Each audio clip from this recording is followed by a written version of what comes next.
We're back live with you tonight and in focus, and thanks for staying on. The ANC in the city of Johannesburg has raised concerns about the poor state of the city. This comes after Joburg Mayor Dr Mpho Phalatse returned to the mayoral seat after it was discovered that certain processes were flouted in the tabling of the no-confidence motion against her. The vote resulted in her removal from the mayoral seat. Phalatse has refuted the ANC's allegation that the city is failing to meet its financial obligations. She has also rubbished allegations that she was involved in a drug rehab scandal. For more on this, we're now joined by Dada Morero, councillor in the Johannesburg Council, also chairperson of the ANC in the region. Good evening, good to have you, and thank you very much for your time. Good evening, Tom. Let's start here first. A tweet came out yesterday from the leader of the Economic Freedom Fighters saying, whatever happens in the city of Ekurhuleni will determine what happens later in the city of Johannesburg. Are you concerned that you'll be able to pass a motion of no confidence? Well, as it stands, the process of the motion will be submitted, I think, by the 7th or the 9th. A fresh motion, and it will then be considered on the 14th by the programming committee. So we'll go ahead. Remember, negotiations will continue until the last day of an election. So as far as we are concerned, the process is still on track.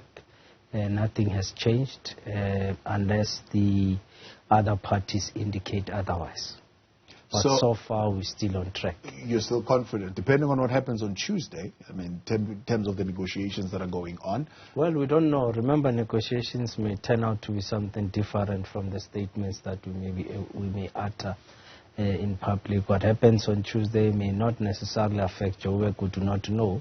So let's allow that process of discussions to continue. In fact, our Provincial Executive Committee has been engaging with the leadership of the EFF. Ourselves have been engaging with the rest of the parties locally in Johannesburg. So we think we're on track. We're not worried. Right. Let's go back to your briefing then yesterday. Yes. You called a briefing to give us 411 on the state of the finances in the city of Johannesburg. The returning mayor says pretty much you lied. I mean, if we put it in the admitted today. She says, look, there is financial crisis, but there is no truth to some of the things that you're saying, particularly truth around the issues of the salaries of employees not going to be paid, saying you are raising anxiety for no reason. The city is still able to meet its financial obligations. No. I think she did admit today. This is a good thing that she finally admitted, and we should celebrate that they've admitted that there's a financial crisis. And in fact, the financial department every month, I mean, they find themselves in an anxiety situation, not sure whether they'll be able to meet all the financial obligations of the city. The city is currently sitting at we need about 4.8 billion a month for us to be able to meet all our monthly obligations, which also includes salaries. And at this point, they're sitting probably at about 3.1, 3.2 a month, which means there's a serious gap that we can close on a monthly basis. And that's where the risk is. And we've raised it. It's not the first time we raised this matter. Yeah. We raised the matter of finances around August. I think I was in one of your shows here where I raised the problem. We raised the red flag, and we tried as a party in council to say, there's a problem. Can we focus on this problem? Yeah. Instead of them focusing on the problem, they went on to deny and, in fact, attacked the ANC when we knew that there's a problem. Let's talk about that problem. What actually happened in the first half of the previous financial year? That, I mean, I don't know what the term means, that the city hemorrhaged 2.7 billion to go from July 2021 at 6.6 billion to December 2021 to 3.9 billion. Yeah, you see, there's a problem there. It already tells you that in 2021 June we were at 6.6 billion. That's what we left. In fact, we were in office at that time as the ANC. So we were at a healthy financial position. But because of their appetite to just spend and not collect revenue, they found themselves in a situation where on a monthly basis, they could not collect at least 200 million every month, which then created this particular problem that we find ourselves in. So this problem is over a period of time, that they were not focusing on collection, they were focusing on something else. Remember, when you take over an organization, the first thing that you should be concerned about is its books, it's its financial position. Are we in a good financial position? What needs to be done to ensure that the organization is stable financially? They did not even think about the finances. All they thought about was just to get in there, make all public relations statements about corruption that does not exist, corruption that they imagine all the time, instead of saying how to ensure that the organization is stable. So they failed to do that. Now, a year later, they now realize that the ANC was telling the truth when it said, in fact, the city is in a financial position. They came in there. By January, they should have finalized the appointment of a legal panel, which should help you to collect revenue. They did not do it throughout the year because they always think of corruption, that everything is corrupt. They did not appoint. And as a result, the legal collection panel was probably bringing into the city about 200 to 20 million every month. Now you have lost that capacity to collect that money, and hence they were not able to collect 200 million every month. So those are some of the things that they did not focus on, and we raised them as the ANC, and their risk is still high. Right now they need to raise a loan of about 2.5 billion to try and salvage the situation. So they're saying you are flippant about that because you yourself are actually involved, along with the Speaker, in blocking that particular item from coming to Council so that they can go to DBSA and get that 2.5 billion. Now, you see, that's another problem. The Democratic Alliance went to court to challenge our motion. In the court judgment, the court says for you to convene an extraordinary meeting, you must convene first 72-hour notice for programming committee, 72 hours before that council meeting could sit. So that's what their judgment says. Now the Speaker can't act outside of that judgment. Number two, the executive has a responsibility to write to the Speaker of Council and say, we request this process to be initiated. Yeah. We request... The Speaker just willy-nilly refused and said it's not urgent. No. The Speaker is not irresponsible. In fact, I spoke to her about the matter today. And the Speaker said, I'm waiting for them to give me an instruction. Because they must ask the Speaker to convene programming committee. And then the Speaker can then, in turn, convene programming committee as per their judgment. Remember now, the hands of the Speaker are tied. Our rules allowed us to convene an extraordinary meeting at any given time, even if it was a 4-hour notice. But their judgment says it has to be 72 hours. So we have to follow the judgment. Yeah. So the Speaker will do so and follow the process. But they must write to the Speaker and say, we are requesting that these meetings be organized. And the Speaker will duly comply because it's in the interest of all the parties in council that the financial position of the city should be saved. We are not in the business of destroying the city. In fact, we are in the mess because of the Democratic Alliance. So what happens in the 72 hours that you're waiting? I mean, from what I'm hearing from the MMC is that the situation gets worse. It's getting worse. It's getting worse, but it's their judgment, remember? If they had understood that our rules allowed for flexibility, they would not have forced the courts to come and interfere in the democratic processes of council. But nonetheless, the Speaker will convene that meeting. I think she has I think the loan only expires around the 12th of November. So we think by then she would have called and convened all the necessary meetings for this matter to be taken. In fact, last week we approved the Standard Bank a facility, the overdraft facility, without any problem. So why would the Speaker try and refuse to do so? It's in our interest that the city's financial position should be bettered. And society should know that we're in this position because the last 12 months somebody was focusing on something and left an important aspect of the organization to run, which is finances of the organization. Yeah. A very more serious allegation also being made is the Speaker's overreach and blocking the work of the executive. As the ANC in that council, are you aware of that? What else are you in alignment with that view that the Speaker is doing such? No, it's not true. Remember, the Speaker does not work alone. The Speaker works with the Chief Whip, with the Chair of Chairs, and committee chairs. And they sit down, and we also have what we call party whips.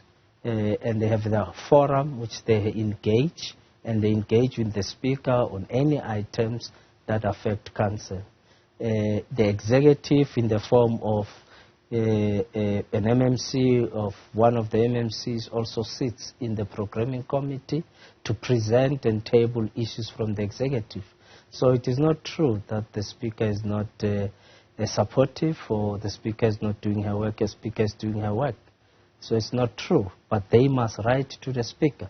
They can't just expect to tell. There's a process. You write, you say, these are the issues we'd like to table. These are matters which we think are urgent, and they should do so. This other issue then is what you also raised, the issue of the conditional grants not being spent. And the reason we were given today is that it's because the appointment of the CFO and the appointment of the city manager were delayed. Hence, they couldn't spend those conditional grants. You see now, then there's a serious problem in the DA. Grants are given to you to spend. The reason they could not spend is because there's lack of leadership. They are focused on something else, not running the organization. There's no way National Treasury can say you're not spending the grants because you don't have a CFO. The reason that National Treasury says we can't roll over the grants that we have already given to you because you didn't spend. And the reason we can't roll over is because you don't have a city manager and a CFO. That's the reason. Not that they could not spend them because they don't have a city manager and a CFO. That's a lie. So what is blocking the appointment of the city manager and the CFO? They should have told you. In fact, it was an interesting thing. They interviewed the city manager just around June this year. And it came out that, in fact, the person that has been interviewed has been meeting with the mayor before even the interviews took place. And there was a fight in the coalition, which were not part of it. And as a result of that, they had to collapse the process. But they did not want to even appoint number 2, who was actually the acting city manager in the city of Johannesburg.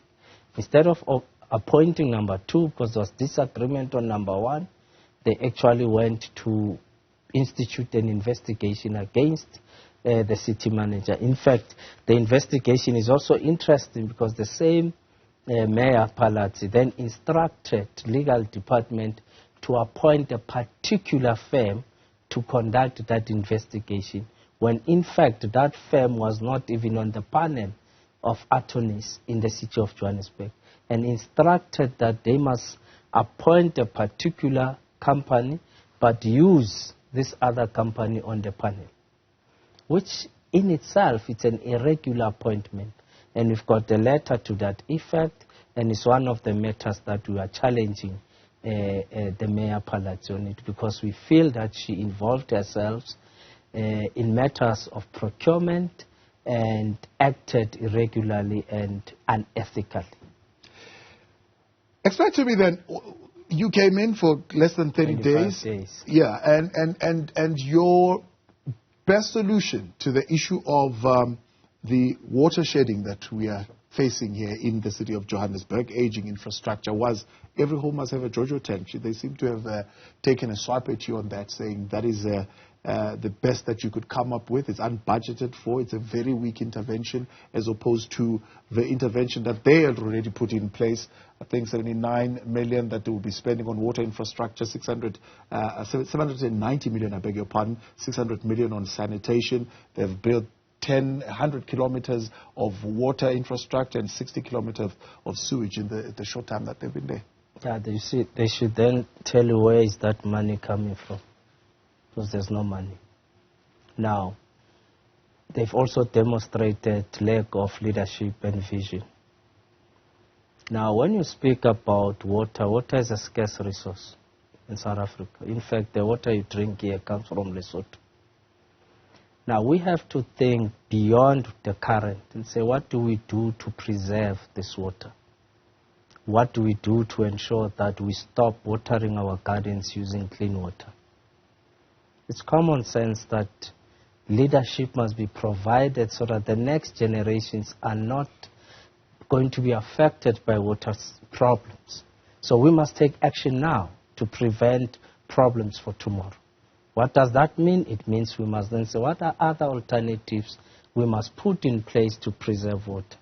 There's no reason why people are watering their gardens with clean water. If there's no rain, then they must wait so they can start using JoJo's. Yeah. There's nothing wrong, by the way. How are you going to pay for that? No. It's partnership with communities. It's not government that's going to pay for it alone. It's partnership with communities. It's partnerships with other institutions, with business, to help us to say, how do we do this? So, for example, I argued that if you go to our schools and there's no water, then schools is out. 10 o'clock, all children go home. Is it sustainable? Why can't we begin to work around bringing boreholes, bringing JoJo's there so that we can pump enough water? Yeah. And this culture of schooling not proceeding when there's no water must stop, must come to an end. So we must think into the future, and that's what I was saying. So but because in your future, the responsibility in part falls on the citizens, because she's saying, well, yes, that's akin to saying, well, infrastructure is not being maintained by government. Citizens must pay for JoJo. We are going into the future, regardless of you fixing the infrastructure and doing all other things. We still have a water problem. It will continue to be there because it's a scarce resource. If there's a scarce resource, it means you must start making provisions for it into the future. And those alternatives, you must try to bring them. Why are people using car washes are using clean water to clean to wash cars? We need to think about the future. Otherwise, we are not leadership. And I think leadership must provide such alternatives to ensure that there's sustainability in everything that we do. And that's what I was saying. Of course, because the DA is only thinking for now, they do not have the capacity to think into the future, then they made a joke out of those statements. But in fact, if you go to Rihama Musa, they're already pumping 100,000 liters of water. That is why the problem of water did not affect them that much, because they already have a borehole, and they're pumping 100,000 liters a day. Yeah. Councillor Morero, when is that sitting happening? For the sitting should happen on the 23rd of November. In terms of the calendar of council, it's a normal ordinary council meeting, and on that day the motion will be tabled. Appreciate your time. Thanks so much. Thank you so much. Thank you, Thabo. That is Dada Morero, ANC Regional Chairperson and Councillor in the city of Johannesburg.